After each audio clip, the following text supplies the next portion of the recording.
नमस्कार मित्रों, मैं आपके सामने लेकर आ गया हूँ 11th क्लास हिंदी जो आपकी बुक है आरूह, उसका 9th लेसन गद्य खंड का पाठ का नाम है भारत माता। और इसके लेखक हैं जवाहरलाल नेहरू जी। और चलिए शुरू करते हैं।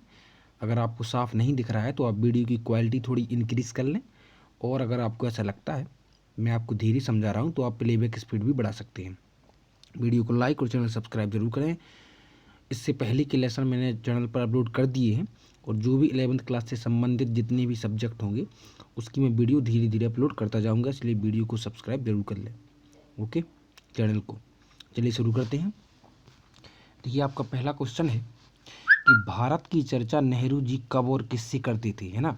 तो भारत की इसका देखो बहुत ही सिंपल और सटीक आंसर, थोड़ा सा इसको आप क्या समझ लें तो हम उस आंसर को छोटा भी कर सकते हैं, है ना। देखिए, भारत की चर्चा नेहरू जी देश के कोने कोने में आयोजित जलसों में जाकर करते थे। तो देश के कोने कोने में आयोजित जो आयोजन होते थे वहां जाकर करते थे, है ना, भारत की चर्चा। वे किसानों की सभा में भारत की चर्चा अवश्य करती थी। यानी 2 पॉइंट मिल गया हमको। कौन कौन सा? पहला तो देश की अलग अलग कोने में जब आयोजित जलसे होते थे वहां जाकर भारत की बात करते थे, और किसानों की सभा में भारत की बात करते थे। वे उन्हें बताते थे। अब देखिए, ये जो मेन आंसर हो गया आपका, इतना तो है ना। अब इसको और समझने के लिए, वे उन्हें बताते थे कि भारत शब्द संस्कृत का है और इस जाति के परंपरागत संस्थापक के नाम से निकला है। ठीक है। वे किसानों के अपने गांव तक सीमित दृष्टिकोण को विकसित करने करके उसे व्यापक बनाना चाहते थे। मतलब जो किसानों का जो दृष्टिकोण अपने गांव तक सीमित है ना, नज़रिया, उसको वो और बड़ा करना चाहते थे। ठीक है। तो उसको मतलब किसानों को पूरे भारत के बारे में जानकारी दिया करते थे, है ना, क्योंकि जवाहरलाल नेहरू जी ने पूरा भारत पहले से ही घूम रखा था, इसीलिए। ठीक है। और अगला क्वेश्चन है इसी कड़ी में। देखिए, नेहरू जी भारत के सभी किसानों से कौन सा प्रश्न बार बार करते थे? तो इसका 3 पॉइंट में उत्तर है।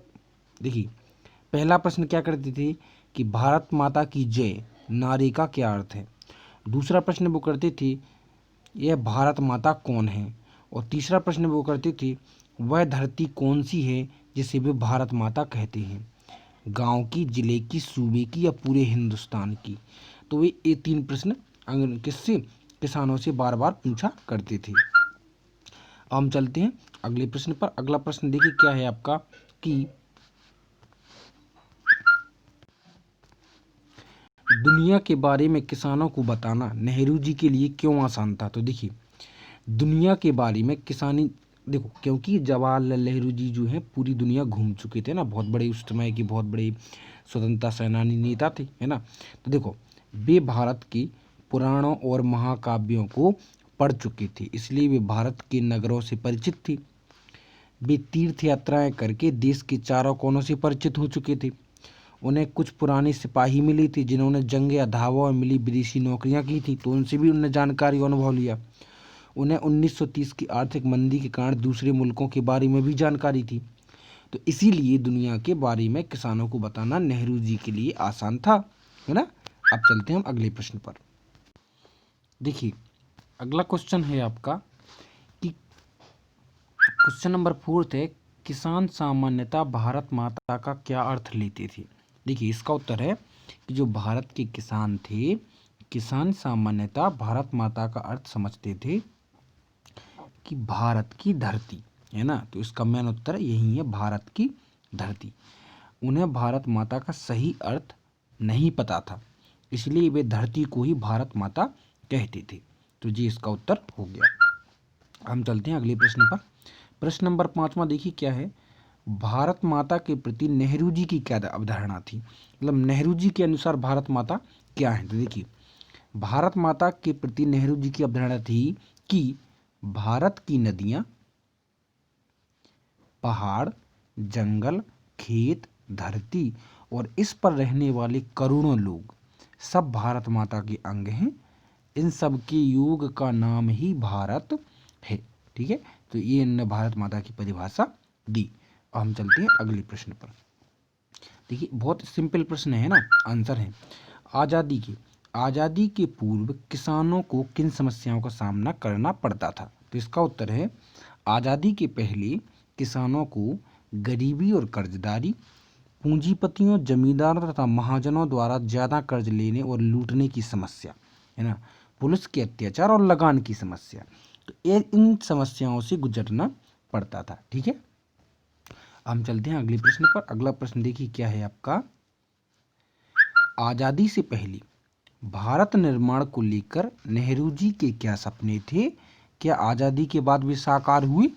देखिए, तो उनके सपने क्या थे, तो पहले तो ये देख लीजिए। आज़ादी के पहले भारत निर्माण को लेकर उनके क्या सपने थे वो देख लीजिए। देखिए, उनके सपने थे कि देश की गरीबी दूर करना, है ना, किसानों की समस्याओं का अंत करना, देश में औद्योगिक क्रांति लाना, मतलब उद्योगों की स्थापना, भारत की चहुमुखी उन्नति, मतलब चारों ओर से उन्नति करना, विशेष तौर पर आर्थिक रूप से सुदृढ़, आर्थिक मतलब विकसित देश बनाना है। ठीक है, अब देखिए क्या ये सपने साकार हुए? तो नेहरू जी के ये सपने साकार तो नहीं हुए, परंतु इन्हें पूरा करने का प्रयास जारी है।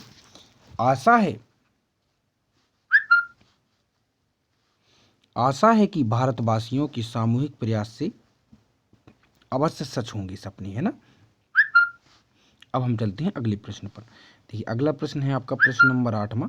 भारत के विकास को लेकर आप क्या सपने देखते हैं? आप क्या सपने देखते हैं भारत के विकास को लेकर? देखिए, भारत के विकास को लेकर मैं यह सपना देखता हूं कि सभी शिक्षित हों, सभी को रोजगार मिले, देश में औद्योगिक, तकनीकी तथा कृषि का विकास हो, भारत विकसित एवं आत्मनिर्भर राष्ट्र बने।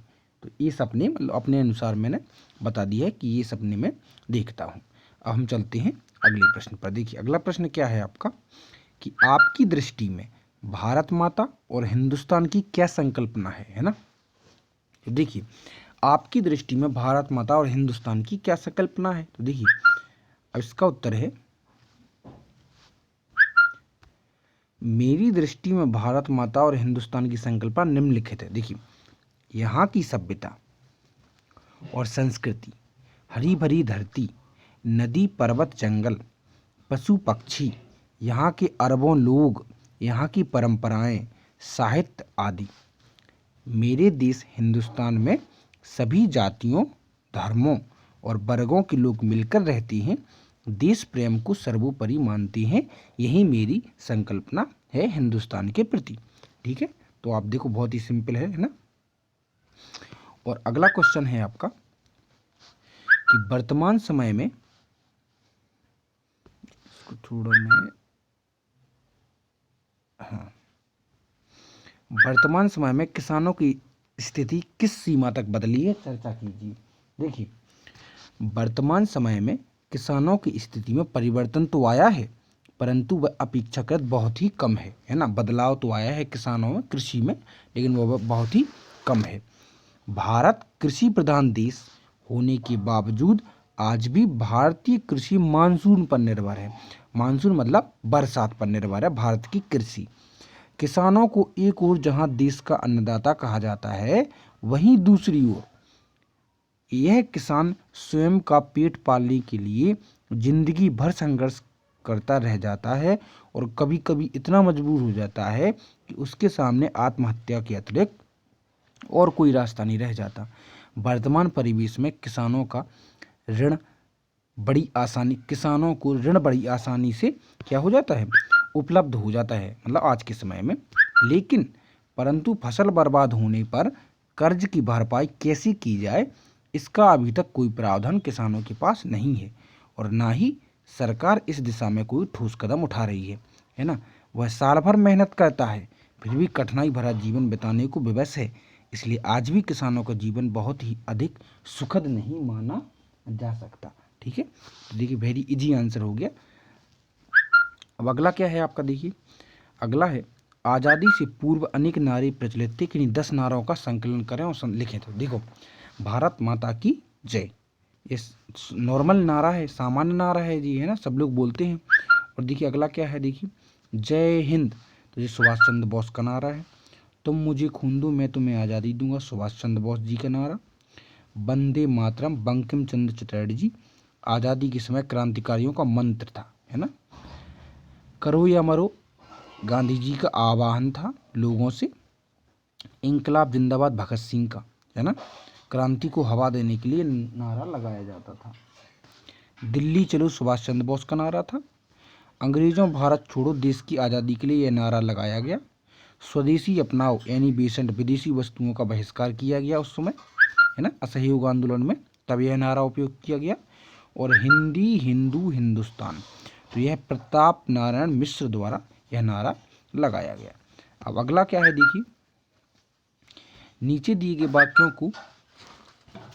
वाक्यों का पाठ के संदर्भ में अर्थ लिखिए। तो देखिए पाठ में इस तरह के वाक्य हैं, लेकिन आपको इसको सही बताना है कि इस एक्चुअली में इसका मतलब क्या है। तो देखिए जो दक्षिण है वो उसका सही अर्थ है दक्षिण, पश्चिम उसका सही अर्थ है पश्चिम, एक सौ यानी एक समान, एक जुज यानी एक भाग या एक खंड, डड्ढी मतलब भोज यानी बोझ वजन। ठीक है, हम चलते हैं अगले प्रश्न पर।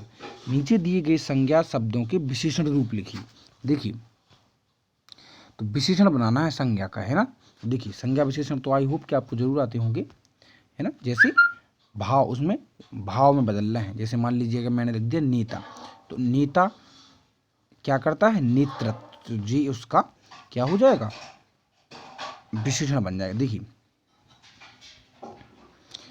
इसका क्या है, आज़ादी का क्या है, आज़ाद, चमक चमकीला। अच्छा यहाँ विशेषता बतानी है, ठीक है, भाववाचक में नहीं बदलना है, विशेषण बताना है। हिंदुस्तान, तो इसका विशेषण क्या होगा, हिंदुस्तानी। विदेश विदेशी, सरकार सरकारी, यात्रा यात्री, पुराण पौराणिक, और भारत और भारतीय, भारत का क्या होगा, भारतीय। आई होप कि आपको समझ में जरूर आया होगा। वीडियो को लाइक और चैनल सब्सक्राइब जरूर कर दें। मिलते हैं अगली वीडियो में, take care, bye bye. Okay.